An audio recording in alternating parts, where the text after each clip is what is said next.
मंडळी आपले मोदक बंद झालेले आहेत. आता आपण हे काढून ठेवूयात आणि गरम गरमच ते बाजूला बाजूला काढून ठेवायच्या, नाही तर मग ते चिकटून बसतात एकमेकांना. अशा प्रकारे आपले मोदक बनलेले आहेत. बघा छान दिसतात आहे. तर तुम्ही सुद्धा करून बघा आणि मला सांगा कसे लागतात. नमस्कार मंडळी, मी कविताच्या ग्रुपमध्ये आपलं स्वागत करते. मंडळी आज आपण करणार आहोत उकडीचे मोदक. तर नारळ आता फोडलाय, खोबरा बिबरा मस्तपैकी किसून घेते. तुम्हाला दाखवते सारण आणि उकडीचे मोदक. मी आता त्याच्यात गूळ मिक्स करून घेणार आहे आणि मग शिजवून झालं तुम्हाला पुन्हा दाखवते. आपण नेहमी गूळ आहे ना हा खोबऱ्यामध्येच मिक्स करायचा, नंतर विस्तवावर ठेवायचं, कारण मग ते मिक्स होत नाही नंतर नीट. त्यामुळे ते आपण इथे व्यवस्थित मिक्स करायचं आणि नंतर विस्तवावर ठेवायचा. तर आपण आता ते करून घेऊयात सारण. गॅस चालू करून आपण ठेवलाय आणि आता सारण करून घेऊयात. त्यात आपल्याला हवी असेल तर ड्रायफ्रूट पण काढून टाकू शकतो आपण त्यात. आणि वासासाठी मस्तपैकी वेलची पूड. ते हे सगळं मी ड्रायफ्रूट नाही टाकले, पण वेलची पूड टाकली. तर हे सारण होईल. सारण झालं की मग आपण उकड बनवूया. बघू शकता तुम्ही आता आपलं सारण बनत आलं आहे. हे खूप शिजवायचंही नाही, खूप अगदी लाल नाही करायचं. छान झालं आहे आता हे. तर आता आपण हे काढून ठेवू थोड्या वेळाने, 1-2 मिनटं ठेवूयात आणि मग काढून ठेवू थंड होण्यासाठी. मोदकात गरम सारण कधीही भरायचं नाही, नाहीतर ते फुटतात खालून. तर आपण उकड बनवायला घेणार आहोत, त्यासाठी कढई गरम करायला ठेवली आहे. आता मला थोडे उकडीच्या भाकऱ्याही करायच्या आहेत, म्हणून मी आता जरा पीठ जास्तीच मळणार आहे. आता उकडीच्या भाकऱ्या करायच्या आहेत आपल्याला, तर मग मी पाणी जरा जास्ती घेते. मग 1 ग्लास पाणी घेतलं, वाटीभर दूध टाकतोय आपण. आणि काय होणार आहे, कलर छान येतो, व्हाईट होतात चांगले, म्हणून दूध टाकायचं. आणि चवीनुसार थोडंसं मीठ टाकणार, अगदी चिमूटभर, थोडंसं, खूप नाही, थोडंसंच टाकलंय आपण. त्याला छानशी उकळी येऊन देणार आहोत. उकळी आली की आपण त्याच्यात तांदळाचं पीठ ऍड करणार आहोत. पाण्याला उकळी आलेली आहे, आपण आता तांदळाचं पीठ त्याच्यामध्ये ऍड करूया. ऍड करते वेळेस आपण बारीक करणार आहोत गॅस. बसेल त्यात तेवढं उकळून टाकायचं आहे. ओके.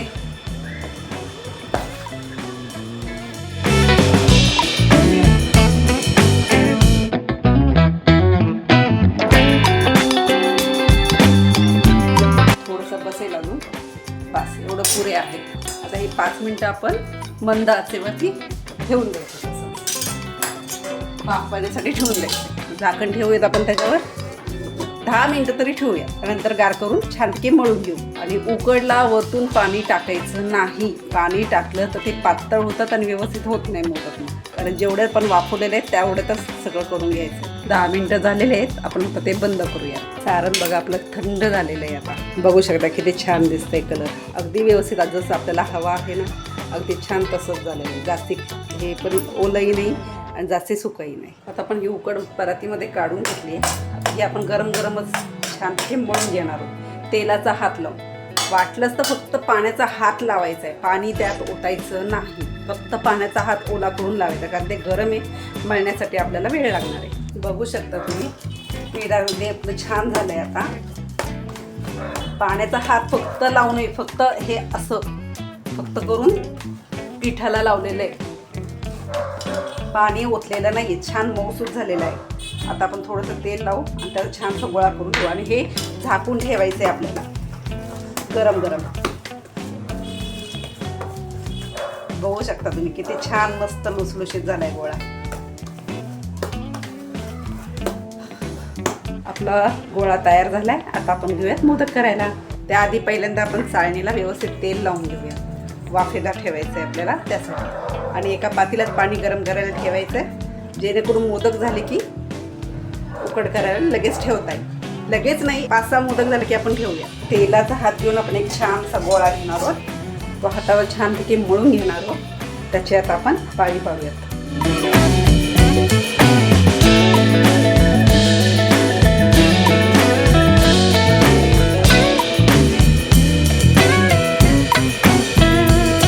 व्यवस्थित एकसारखं सगळीकडून नीट करून घ्यायचा. ते पाळी बनलेली आहे. आता त्यात आपण सारण भरू आणि आता छानशी वळून घेऊयात.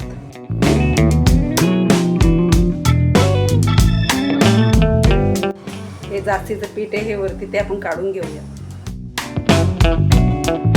जास्तीचं जे पीठ आहे ते काढून घ्यायचं आहे आपण.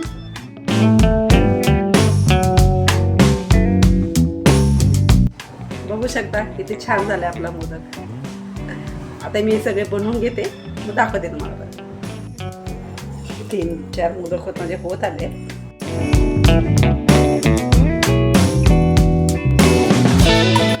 खूप शिस्तीत करायला लागतं व्यवस्थित. आणि उकडीच्या मोदकाशिवाय चवही नाही. असे करत आपण सगळे मोदक करून घेऊयात. हे जास्तीचं पीठ आहे ना, हे काढून टाकायचं, नाही तर तो वरती गोळा गोळा आहे ना, कच्चा कच्चा असं वाटतं. त्यामुळे जास्तीचं पीठ काढून घ्यायचं. हे जास्ती मोठे करत नाहीये. त्या पाळ्या आपण लाटून सुद्धा करू शकतो, पण हे हातावरच केलेला खूप छान होतं. किती छान आकार आलाय, किती छान आकार येतोय बघा. असेच सगळे मोदक बनवायचे आहेत आपल्याला. अशा प्रकारे आपले सगळे मोदक करून झालेत. आणि आज छोटा मोदक केलाय वास्तुदेवतासाठी. आता हे आपण उकड करायला ठेवूयात. बघू शकता तुम्ही किती छान झालेत सगळे. आता उकड करायला ठेवते. पाणी गरम करायला ठेवले. आता आपण उकड करायला मोदक ठेवून देऊयात. अशा प्रकारे आपले उकडीचे मोदक झालेत. आता करून झाले की पुन्हा एकदा दाखवते. मोदक झाले का? खूप भूक लागली आहे. हा, एक 15 मिनिटं आपण ठेवणार होता उकड करायला. हे 15 मिनिटांनंतर काढूया. मंडळी, आपले मोदक बस झालेले आहेत. आता आपण हे काढून ठेवूयात. आणि गरम गरमच ते बाजूला बाजूला काढून ठेवायचे, नाही तर मग ते चिकटून बसतात एकमेकांना. अशा प्रकारे आपले मोदक बनलेले आहेत. बघा किती छान दिसतात ते.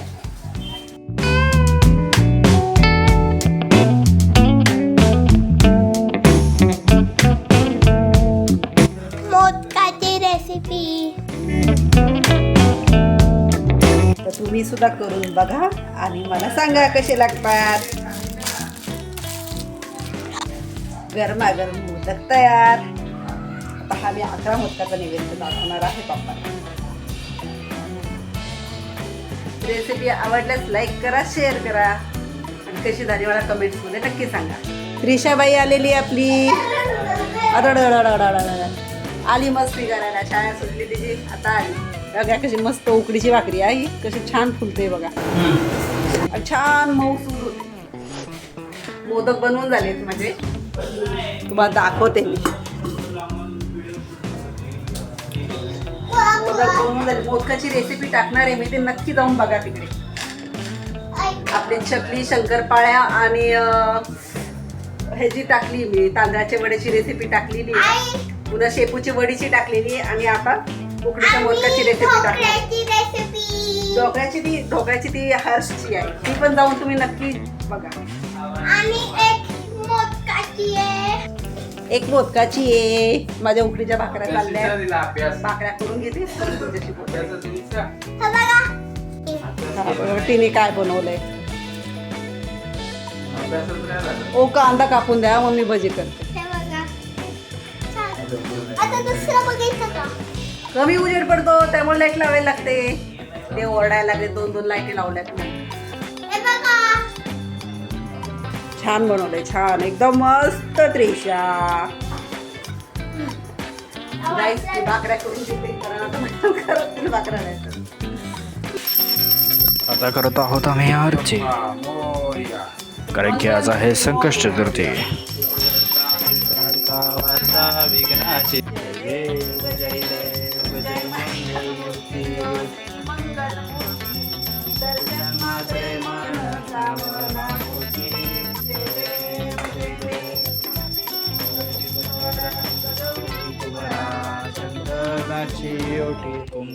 बघा. आता जेवतो आम्ही थोड्या वेळाने. नैवेद्य दाखवून झालाय. भजी सुद्धा करून झाली आहे. कामं उरकली. आता उपास सोडायला बसतो. तुम्ही उपास सोडा.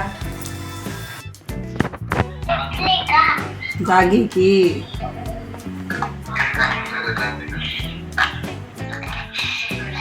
तुझा अभ्यास झाला का? अभ्यास झाला का तुझा? नसतो. मामावरच गेली वाटतं. तो मामा त्रास देतो का तुला? काय ग? मग त्याला पकडून घेऊ का इकडे?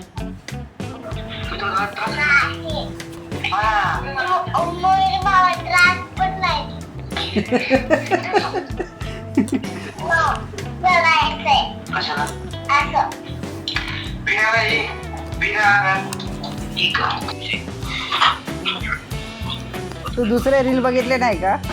अगं हे दाखवतच नाही तिला दुसरं रील.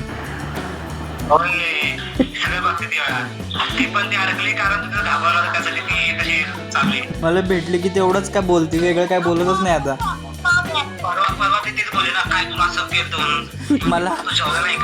मला बोर व्हायला लागला आता. एकच डायलॉग असतो तिचा रिपीट. त्या झोप आली बघ तिला. झोप आली ना? किती वाजले आता? 11:15 होत आले ना. ती दुसरी त्रिशा आहे.